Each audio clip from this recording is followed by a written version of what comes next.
To do comenzo una noche nunca olvidaré. Una noche mi perseguiría durante el resto de mi vida.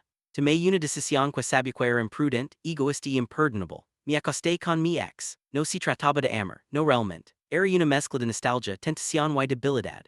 Un breve lapso de juicio que creí que de alguna manera podría mantener oculto ante David, mi esposo. Pero la culpa tiene una forma de percer sin piedad.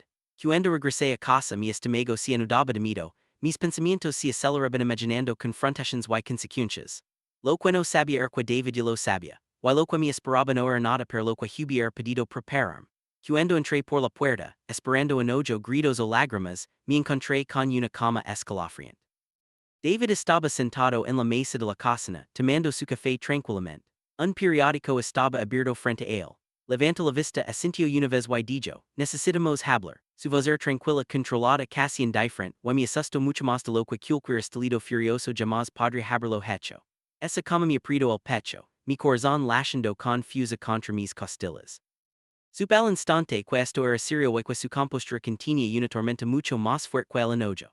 Intenté encontrar palabras para explicarme, para justificarme, pero mi voz tembló mientras confesaba todo. Cada detalle, cada error, cada frágil excusa la que me había ferrado en mi mente.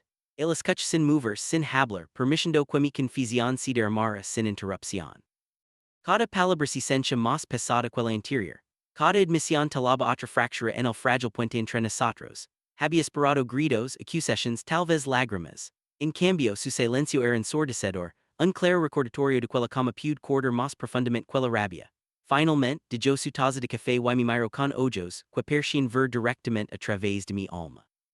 ¿Por qué? Preguntó en voz baja, una palabra que levaba el peso de cada traición, cada promesa rota, cada noche sin dormir que había causado. No tuve respuesta. Cada excusa que había ansiado se derrumbó ante esa única y tranquila pregunta. Podía verlo buscando honestidad en mi rostro. En ese momento supe que nada podía ocultar la verdad. David no gritó.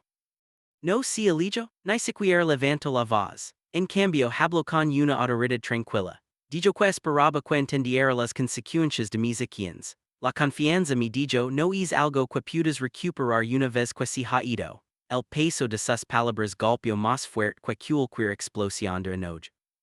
Me quedé allí sin palabras, agigándome en vergüenza, dolorosamente consciente de que el amor solo ya no podía aprovecharme de lo que había hecho. Su cama ardía lenta, deliberadamente, consumiendo lo todo. Los días pasaron en una niebla de tensión. No me insultó ni me eco de nuestra casa. Simplemente me dio espacio para enfrentar la culpa que había enterrado debajo de mentiras y negación. Cada mirada que me dirigía levaba un juicio silencioso. Cada palabra que pronunciaba era medida, y comencé a darme cuenta de que esta respuesta era mucho más poderosa de lo que cualquier discusión podría haber sido. Y quedé per lidiar con el peso completo de mi traición, para enfrentar la realidad de que la confianza, que una vez de por sentada había sido profunda y irrevocablemente sacudida. Intenté una y otra vez explicar, buscar perdón, pero David permaneció tranquilo y firme, permitiéndome sentir las consecuencias de mis elecciones por completo. Era insoportable. Me hizo enfrentar mi vergüenza sin suavizar su verdad. Aprendí que la confianza, una vez rota, no puede ser reparada rápidamente, y que la redención exige más que simples disculpas. Su silencio no era indiferencia. Era una medida un reflejo de que profundamente había dañado los cimientos de nuestro matrimonio. Una semana después finalmente habló de nuevo. No estoy seguro de que podamos reconstruir esto, dijo lentamente y con cuidado. Pero si hay alguna esperanza, depende de tus acciones no de tus palabras. La redención no se da. Si gana, su voz tranquila y medida me dijo temblando no por miedo al castigo, sino por la repentina claridad de con grave era realmente mi error. Había subestimado el poder de la compostura y con profundamente devastador pude ser el juicio tranquilo, cuando proviene de alguien a quien has lastimado. En los días y semanas que siguieron, reflexioné intensamente sobre mis acciones y sus consecuencias. Aprendí que la traición no se define solo por el acto en sí mismo, sino por la confianza que destruye las vidas que desestabiliza. La respuesta tranquila y deliberada de David me enseñó más de lo que el enojo jamás podría haber hecho. Me obligó a enfrentar quién era yo, mi egoísmo y mi falta de previsión.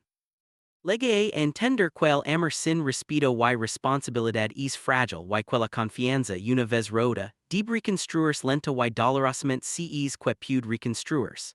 Al final, entendí la verdadera fuerza de su reacción. había esperado confrontación, furia y dolor expresados a través del enojo. En cambio me encontré con una cama, un juicio intentional y el pesado silencio de la decepción.